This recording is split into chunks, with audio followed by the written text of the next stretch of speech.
Bonjour Henri Frischgrund, vous êtes l'administrateur délégué de Global Construct, une société de promotion immobilière. Vous venez d'inaugurer cet immense parc d'affaires qui s'appelle l'Axis Park à Louvain-la-Neuve, 85 000 m², 2300 personnes plus ou moins au total. 2500, pardon. Quand tout sera rempli.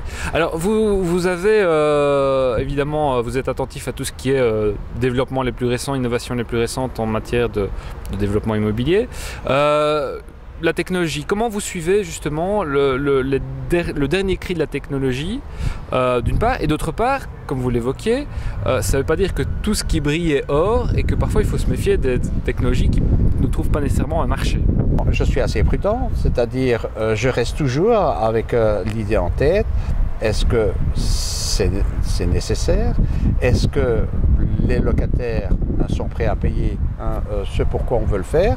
Et si oui, alors j'essaie de connaître la meilleure façon de le faire et d'en tirer le meilleur parti. Alors une chose par exemple, c'est que on parle beaucoup de bâtiments passifs un petit peu partout, c'est très à la mode, et finalement vous dites non. Les bâtiments passifs, c'est vrai que c'est très à la mode. Je crois que dans un certain temps, on va aller de plus en plus, en tout cas pas vers le bâtiment passif, mais en tout sur que le bâtiment passif basse énergie, de basse énergie, avoir une isolation qui est démultipliée. Alors nous allons, je dirais, tout naturellement vers ça, parce que bien entendu les locataires sont très sensibles aux économies d'énergie. Et les bâtiments passifs ne répondent pas tout à fait aux besoins du marché.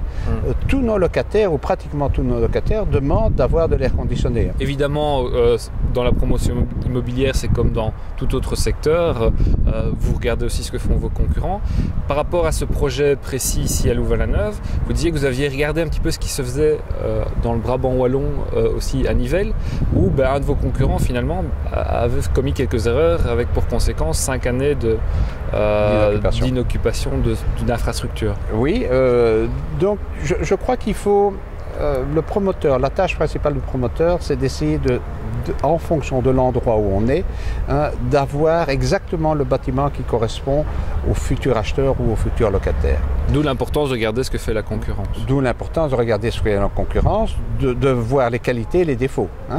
Alors, le cas que vous citiez à Nivelles, eh bien, je crois que c'est un excellent bâtiment de très très bonne qualité, de trop bonne qualité, je dirais, parce qu'ils ont mis en location à un prix que le marché n'était pas prêt à payer. Oui, et puis mauvaise localisation, parce que... Localisation trop tôt, la localisation est bonne, mais quand on est les premiers à cette localisation, il n'y a pas les moyens de transport, il n'y a pas encore d'autres, je dirais, incentives pour venir sur place. Donc pour ça, il faut avoir pour le marché quelque chose qui va les attirer plus. Et puis trop cher.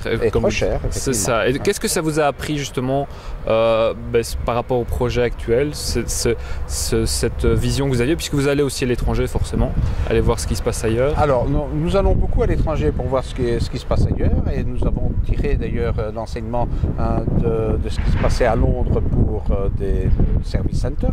C'est là où on a vu ce que c'était vraiment des service centers avec tous les services qu'on peut offrir, et dès le départ on a conçu l'Axis Park avec les service centers. C'est ça, donc l'Axis Park, est-ce qu'on peut résumer effectivement que c'est aussi le résultat en termes de concept de vos visites à l'étranger, d'analyse de ce qui se faisait à l'étranger, puis aussi de la concurrence, et enfin les dernières innovations technologiques, sans tomber nécessairement dans tout est beau parce que justement ça... Alors oui, donc vous savez, ça c'est le métier, c'est le métier qui fait que finalement on accepte certaines choses, on n'accepte pas d'autres.